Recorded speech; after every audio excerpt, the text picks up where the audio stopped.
Assalamu alaikum wa rahmatullahi wa barakatuh, everyone. Welcome back to my channel. And here we are with chapter number 5, The Vow to Sacrifice a Son. Abdul Muttalib was respected by Quraysh for his generosity, his reliability, and his wisdom. He was also a very handsome man with a most commanding presence. His wealth was yet another reason why he should consider himself fortunate. And now all this was crowned by the honor of being the chosen instrument through which Zamzam had been restored. He was deeply grateful to God for these blessings, but his soul was still troubled by thoughts of the moment when he had been told to stop digging, and when everything had seemed to hang in the balance, all had gone well. Praise be to God. But never before had he felt so keenly his poverty, for so it seemed to him in having only one son, his cousin Umayyah. For example, the head of the clan of Abdul Shams was blessed with many sons, and if the digger had been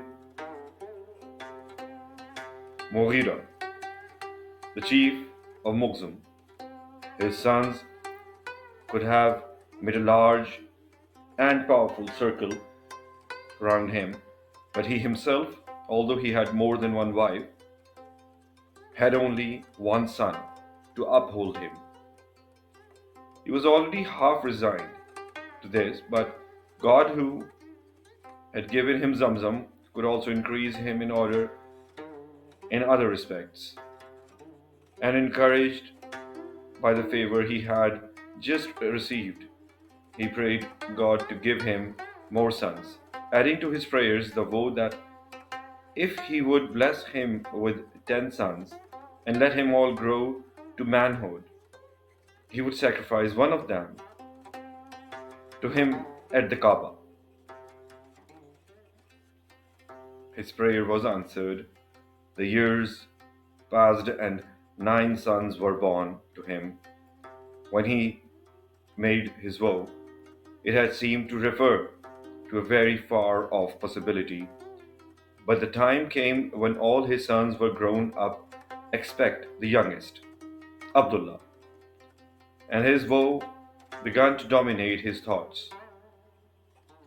He was proud of all his sons, but he had never been equally fond of them all, and it had long been clear to him that Abdullah was the one he loved most.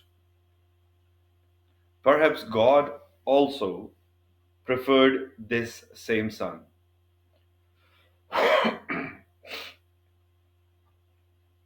whom he had endowed with remarkable beauty, and perhaps he would choose him to be sacrificed. However, that might be, Abdul Muttalib was a man of his word. The thought of breaking his oath did not enter his head. He was also a man of justice, with a deep sense of responsibility, which meant that he knew what responsibilities were to be avoided. He was not going to place upon himself the burden of deciding which son he would sacrifice. So, when it was no longer possible to consider Abdullah as a mere stripling, he gathered his 10 sons together, told them of his pact with God, Allah subhanahu wa ta'ala, and called on them to help him keep his word. They had no choice but to agree. Their father woe was their woe, and they asked them what they were to do. He told them to make each his mark on an arrow. Meanwhile, he had sent word to the official arrow diviner of Quraysh, asking him to be present. at the Kaaba. He then took his sons to the sanctuary and led them into the holy house, where he told the diviner about his woe. Each son produced his arrow, and Abdul Muttalib took his stand beside Hubble, drew out a large knife which he had brought with him, and prayed to God, Allah. The lot the lots were cast, and it was Abdullah's arrow that came out. His father took him by the hand, and with the knife in his other hand, to lead him to the door, intending to make straight for the place of sacrifice, as if afraid to give himself time to think. But he had not reckoned with the women of his household, and in particular with Abdullah's mother, Fatima. His other wives were from outlying tribes and had relatively little influence in Makkah. But Fatima was a woman of Quraysh, of the powerful clan of Mughzam, while on her mother's side she was descendant from Abd, one of the sons of Qasi. All her family were at hand within easy reach, ready to help her if need be. Three of the 10 sons were hers: Zubair, Abdul, Abu Talib, and Abdullah. She was also the mother of Abdul Muttalib's 5 daughters, who were devoted to their brothers. These women had not been idle, and no doubt the other wives had sought Fatma's help in view of the danger that hung over the heads of all the 10 sons, one of whom was the honor of the arrow of sacrifice.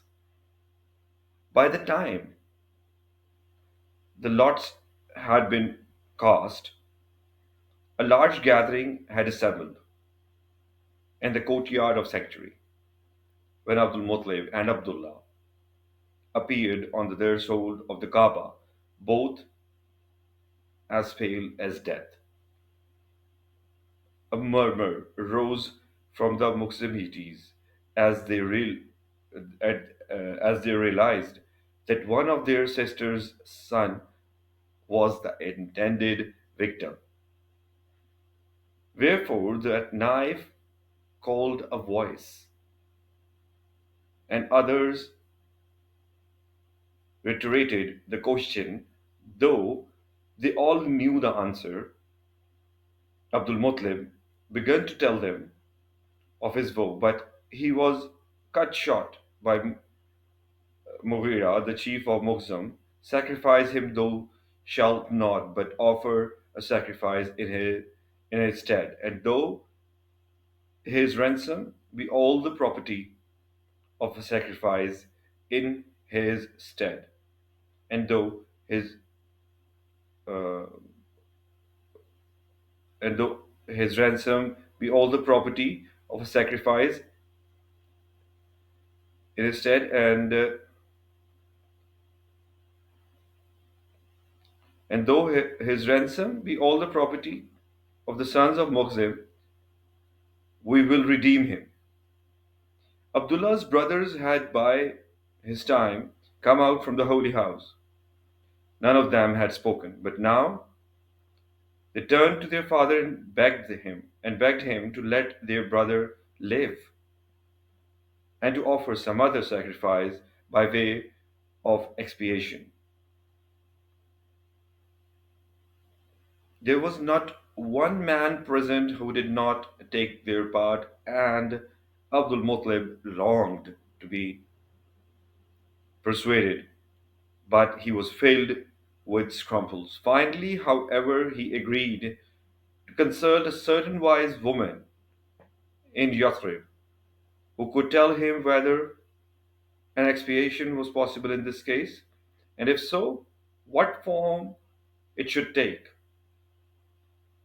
Taking with him Abdullah and one or two other sons, Abdul Muttalib rode to the country of his birth only to learn that the woman had gone to Khyber, a wealthy Jewish settlement in a fertile valley, in a fertile valley, almost 100 miles north of Yathrib.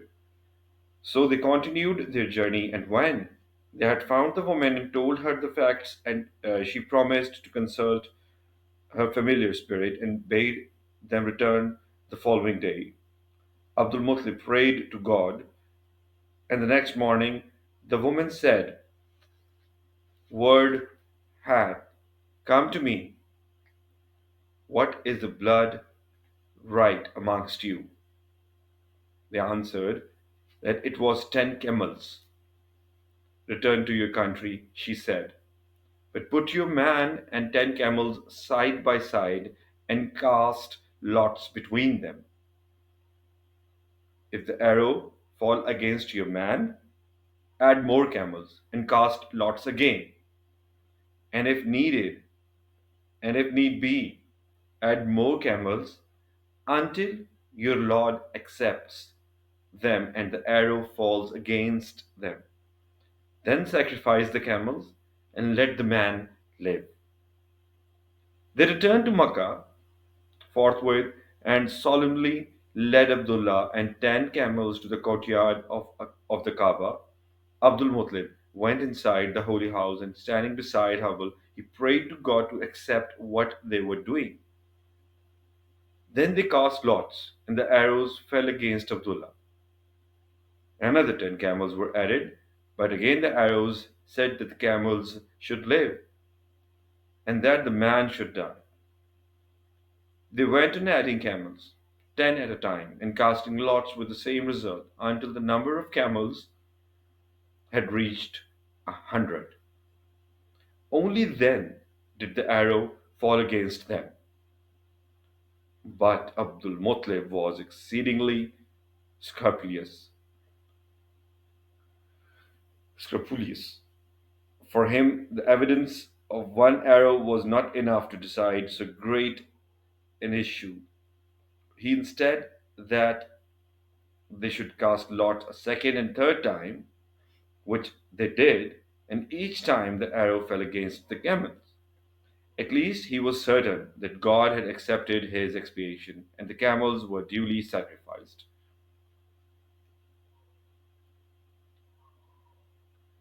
So why not that we should, I guess, go ahead and read, I guess, chapter number 6 as well.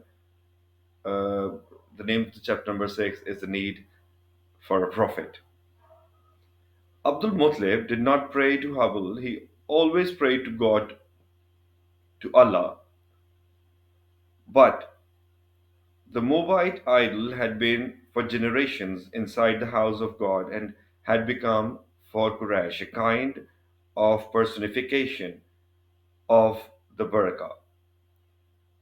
That is the blessing, the spiritual influence, which pervaded that greatest of all sanctuaries. There were other lesser sanctuaries throughout Arabia, and the most important of these in the Hijaz were the temples of three daughters of God, as some of their worshippers claimed them to be Allah, Al Uzay, and Manat. From his earliest years, like the rest of the Arabs of Yathrib, Abdul Muttalib had been brought up to revere Manat, whose temple was at Qudiyat on the Red Sea, almost due west of the oasis.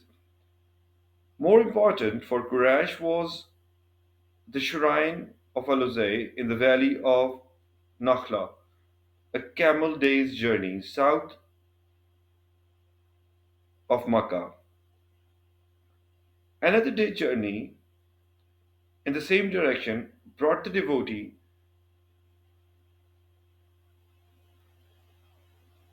to Tauf, a walled town on a luxuriant green tableland inhabited by Thaqif, a branch of the great Arab tribe of Hawazin. Alat was the lady of Taif, and her idol was housed in a rich temple.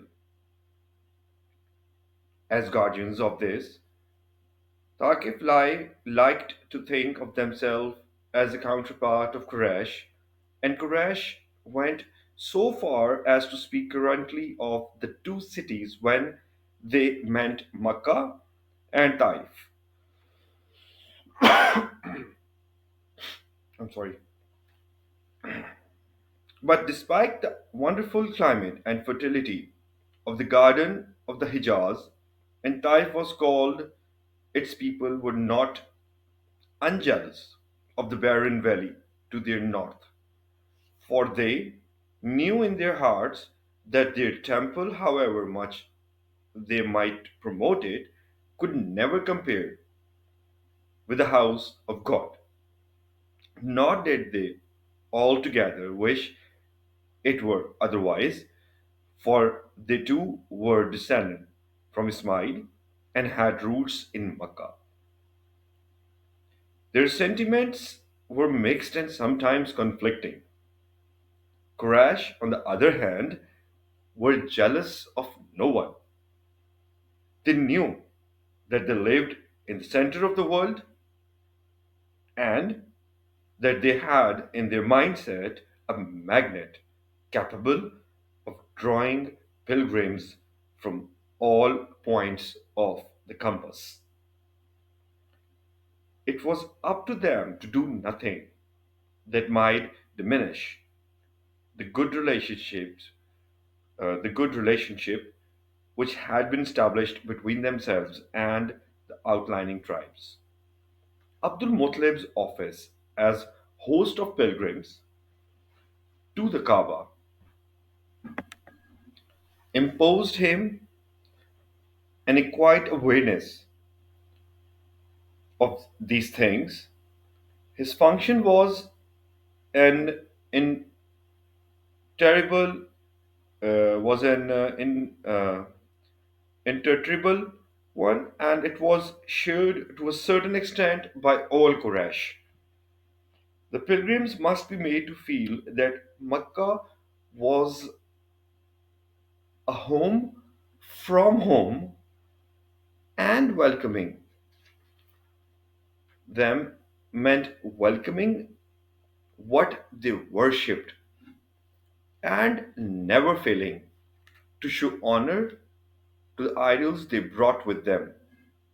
The justification and authority for accepting idols and believing in their efficiency was that of tradition.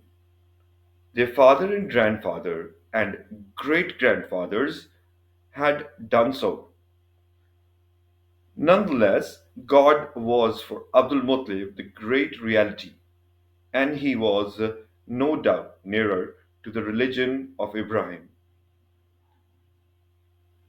than most of his contemporaries of Quraysh and Khuzay and Hawazin and other Arab tribes.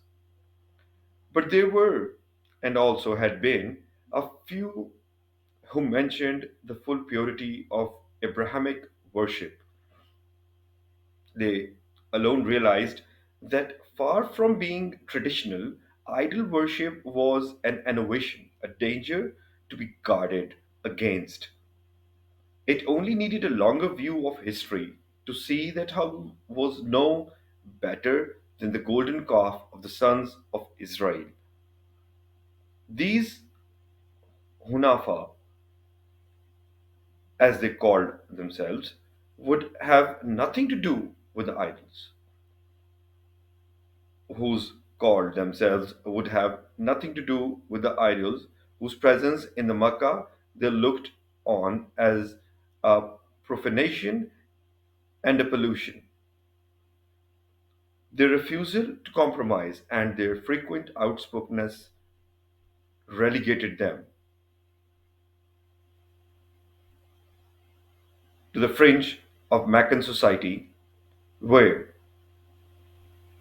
they were respected, tolerated, or ill treated, partially according to their personalities and partially according to whether their clans were prepared to protect them or not. Abdul Muttalib knew four of the Hunafas, and one of the more respected of them, Waraka by name, was the son of his second cousin Nafil of the clan of Asad. Waraka had become a Christian, and there was a belief among Christians of those parts that the coming of the Prophet was imminent. This belief may not have been widespread, but it was supported by one or two vulnerable dignitaries of Eastern churches and also by the astrologers and soothsayers. As to the Jews, for whom such a belief was easier, since for them the line of the prophets ended only when the Messiah, they were almost unanimous in their expectancy of a prophet. Their rabbis and other wise men assured them that one was at hand. Many of the predicted signs of his coming had already been fulfilled, and he would of course be a Jew, for they were the chosen people. The Christians were amongst them had their doubts about this. They saw no reason why he should not be an Arab. The Arabs stood in the need of a prophet even more than the Jews, who at least still followed the religion of Abraham, inasmuch as they worshipped the one God and did not have idols. And who but a prophet would be capable of ridding the Arabs of their worship of false gods? In a wide circle around the Kaaba, at some distance from it, there were 360 idols. And in addition to these, almost every house in Mecca had its god, an idol large or small, which was the center of the household as his last act on leaving the premises, especially if it was for a journey. A man would go to the idol and stroke it in order to obtain blessings from it, and such the first act was returning home. Nor was Makkah exceptional in this respect, for these practices prevailed throughout most of Arabia. There were, it was true, some well established Arab Christian communities to the south in Najran and the Yemen, as well as to the north near the frontiers of Syria, but God's latest intervention, which had transformed the Mediterranean and vast tracts of Europe, had made in nearly 600 years, particularly no impact on the pagan society which centered on the Meccan shrine. The Arabs of the Hijaz and of the great plain of Najd to its east seemed impervious to the message of the Gospels. Not that Quraysh and the other pagan tribes were hostile to Christianity. Christians sometimes came to do honor to the sanctuary of Abraham, and they were made welcome like all the rest. Moreover, one Christian had been allowed and even encouraged to paint an icon of the Virgin Mary and the child Christ on an inside wall of the Kaaba, where it sharply contrasted with all the other paintings. But Quraysh were more or less insensitive to this contrast. For them, it was simply a question of increasing the multitude of idols by another two. And it was partially their tolerance that made them so impenetrable. Unlike most of the tribe, Waraka could read and had made a study of the scriptures and of theology. He was therefore capable of seeing that the one of the Christ promises, generally interpreted by the Christians as referring to the miracles of Pentecost, there were nonetheless certain elements which did not fit that miracle and must be taken to refer to something else, something which had not yet been fulfilled, but the language was scripted. What was the meaning of the words? He shall not speak of himself, but whatsoever he shall hear, that shall he speak. Warka had a sister named Kutela,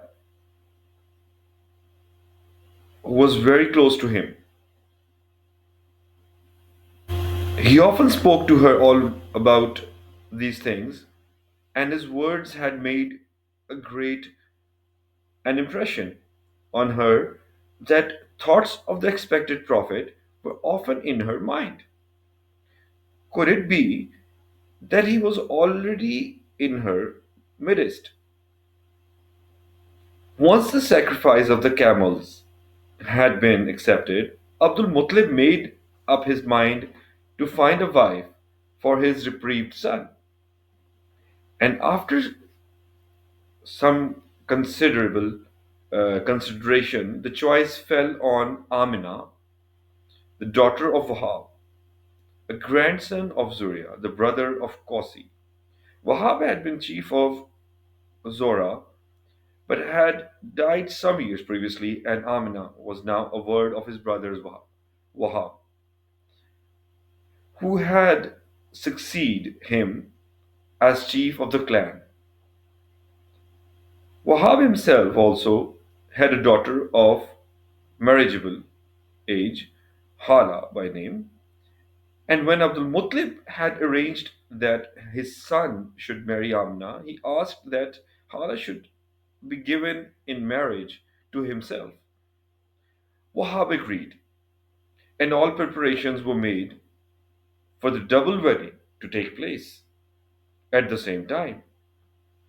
One On the appointed day, Abdul Muttalib took his son by the hand and they set off together for the dwelling of Bani Zora.